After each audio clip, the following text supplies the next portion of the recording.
I've got some of these great dry Italian cured olives, and I've already pitted them with this really cool little device. It's a pitter, and it's for cherries, but it works great with olives.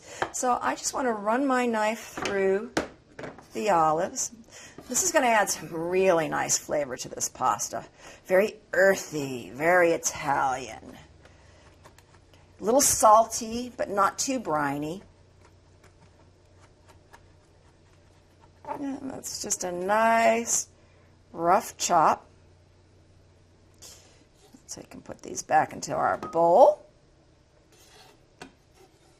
The nice thing about this recipe is that you can add and subtract to it. If you don't like olives, you don't have to put in olives. If you happen to like calamatas, you can put a calamata in. If you're into green olives with pimentos, be my guest. This recipe is for you to have fun with, because this is all about comfort.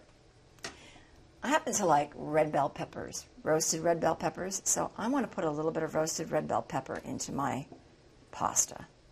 And I'm going to just cut these up. Again, kind of a rough chop.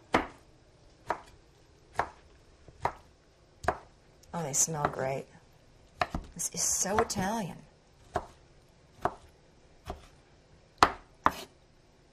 Who would have thought a little chef named Blondie would know how to cook Italian style, huh?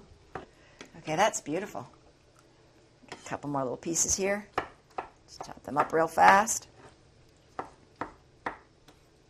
And you notice when the fingers are in the right place and your hand is really comfortable and you're holding how quickly the chopping goes?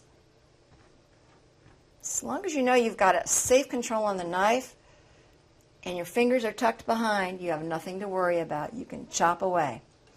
Okay, next thing I want to do is run a knife through some roasted eggplant. I want to wipe my board off and wash my hands, so I'll be right back.